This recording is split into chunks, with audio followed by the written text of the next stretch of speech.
que se Jesus, fosse qualquer outra coisa aqui nessa terra, ele não teria 90% dos problemas que ele teve aqui com 33 anos e meio. Na verdade, Jesus enfrentou um problema grave quando nasceu, e depois dos seus 30 anos, quando começou o seu ministério. Porque no intercurso do seu nascimento até os seus 30 anos, a Bíblia não fala nada. A Bíblia só fala de algumas movimentações que José teve que fazer com Maria. Ele saiu de Belém, foi para o Egito, do Egito voltou e se estabeleceu em Nazaré. É isso que a Bíblia diz, a Bíblia só nos fala isso. O que aconteceu nesses 30 anos, nós só temos essa informação. Mas uma coisa eu tenho certeza, a Bíblia ela registra pontos críticos. Então ela registra um ponto crítico quando Jesus nasceu, que Herodes tentou matar as crianças, e depois um outro ponto crítico, quando Jesus começou o seu ministério, que daí começou uma avalanche de problemas, e tudo por causa do que Jesus iria fazer, tudo ligado ao seu propósito, tudo ligado ao destino que Deus tinha para ele. Então o futuro de Jesus, o futuro nosso, tentou ser interrompido várias vezes pelas trevas. Olha o que está escrito aqui em Isaías 53, verso 3. Foi desprezado e rejeitado pelos homens, um homem de dores e experimentado no sofrimento, como alguém de quem os homens escondem o rosto. Foi desprezado e não o tínhamos em estima. Dá para entender um pouquinho da história dele aqui? Quando ele começou o seu ministério, ele foi desprezado. Você sabe o que significa a palavra desprezo? Bom, dentre tantas coisas, significa não valorizar, desrespeito, não dar o devido valor, desprezar, deixar de honrar, ignorar. A Bíblia diz que ele foi desprezado. Aí você olha para isso, e a Bíblia diz que os homens escondem o rosto dele. Tinha pessoas que não queriam ser vistas andando com ele. E isso me leva a crer numa coisa: Jesus era muito difamado. Os religiosos o atacavam. Você já foi envolvido numa fofoca grande? A que nível? Nível de família? Nível de grupo de WhatsApp? Nível de igreja? Nível de cidade? Nível de país? Nível mundial? Bem, Jesus ele foi metido numa confusão feia. E a Bíblia diz que alguns homens escondiam o rosto dele, porque não queriam estar com ele. É por isso que a Bíblia diz que Nicodemos foi na calada da noite para falar com Jesus, porque ele não queria que as pessoas o vissem com Jesus. Quando Jesus entrou na casa de Mateus, publicano, isso não foi bem visto. Eu quero que você entenda uma coisa: muitas vezes nós vamos ser desprezados, difamados, injustiçados, mas tudo isso é por causa do futuro. Toda essa adversidade que você está enfrentando, todo esse nível de luta, de guerra que você está enfrentando, é por causa do futuro. Não é talvez por aquilo que você é hoje, por aquilo que você representa hoje, mas por aquilo que você vai se tornar amanhã. Quando Jesus começou o ministério dele e começou a se envolver com o propósito divino, as lutas, as guerras começaram a se erguer contra ele. Eu digo que antes de uma pessoa prosperar, ela não sabe o que é inveja de fato. Antes de uma pessoa crescer, ela não sabe o que é inveja de fato. Mas ela vai conhecer a inveja quando ela começar a enfrentar ataques. Quando eu era pequeno, e muitas vezes meu pai nos levava para o interior, e a gente se juntava com as crianças, que tinha na casa.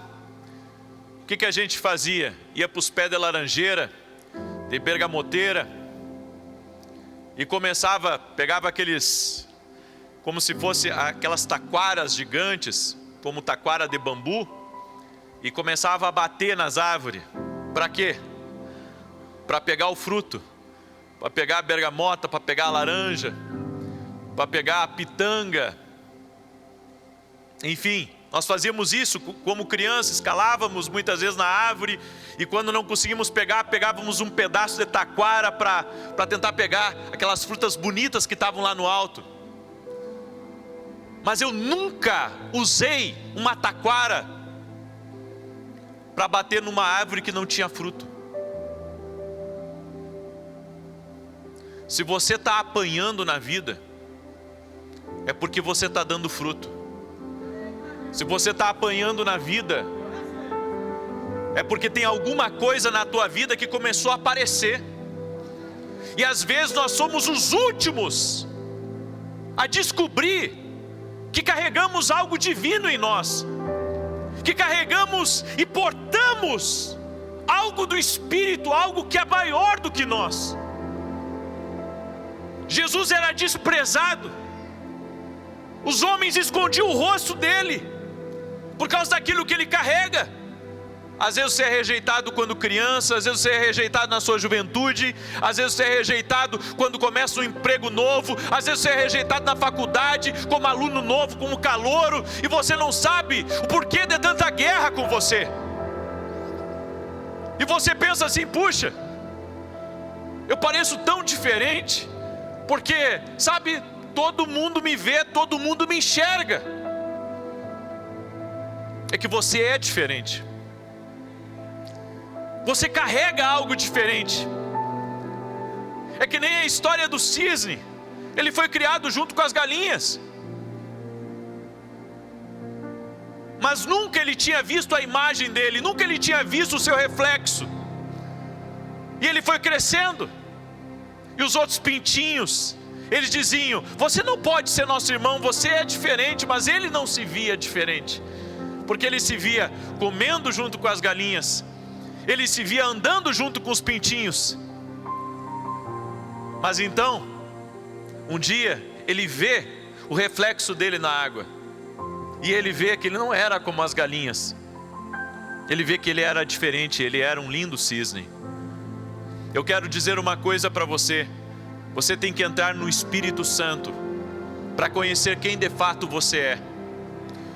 Porque nessa vida o diabo vai tentar desconfigurar quem você é. Ele vai te envolver com falsas amizades, ele vai te mostrar um lado da vida que não é legal. E você pensa, sabe, muitas vezes que a tua vida não tem sentido, pelas coisas que você tem vivido, pelas coisas que você se meteu, pelas confusões que você arrumou. Mas eu venho aqui profetizar sobre a tua vida: tem bem mais sobre ti do que você imagina. Deus te levantou para ser um mestre, Deus te levantou para ser uma influência, Deus te levantou para ser algo grande, que honrasse o nome dEle e carregasse o nome dEle por onde passasse.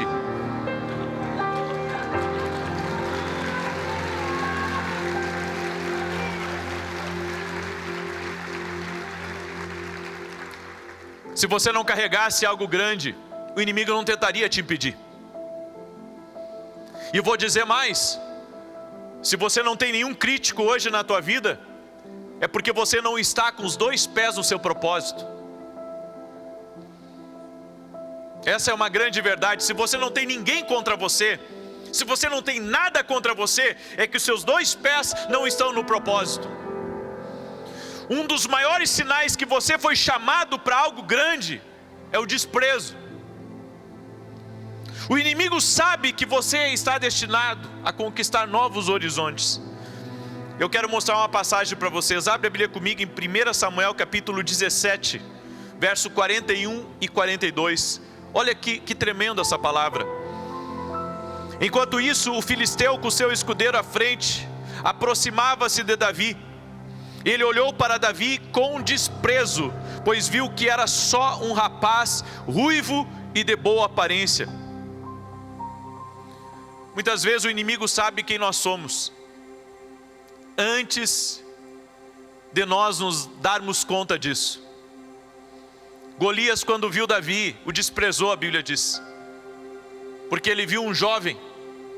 Ele olhou para ele e disse: eu sou um guerreiro. Sabe, quando você se sente intimidado com alguém que tem menos idade do que você e que conquistou muito mais do que você, além de ser uma inveja, isso mostra que isso te incomodou. Mas ao contrário do que você deveria fazer humanamente, que era rejeitar aquela pessoa, você deve olhar para ela de uma forma diferente. Você deve olhar para ela como uma pessoa que precisa das suas orações. Porque se aquilo te incomodou, é porque aquela pessoa carrega algo grande de Deus. Se aquilo ali te intimidou de alguma maneira, é porque aquela pessoa tem algo muito especial na vida dela, que ela carrega. Davi carregava algo especial. E ele foi rejeitado pelo pai, ele foi rejeitado pelo irmão mais velho, agora ele estava sendo rejeitado por Golias, e mais tarde ele vai ser rejeitado pelo próprio rei. Ou seja, a vida dele, uma vida de muitas rejeições. Se você tem sido rejeitado, em vez de você ficar olhando para a sua dor da rejeição, a dor de ter sido abandonado, a dor de ter sido traído, a dor de não ter tido o apoio que você precisava em um momento da sua vida, você deveria olhar para isso de acordo com a perspectiva divina. Se isso tudo está acontecendo com você, é porque você carrega algo grande de Deus, é porque tem planos maiores para a tua vida.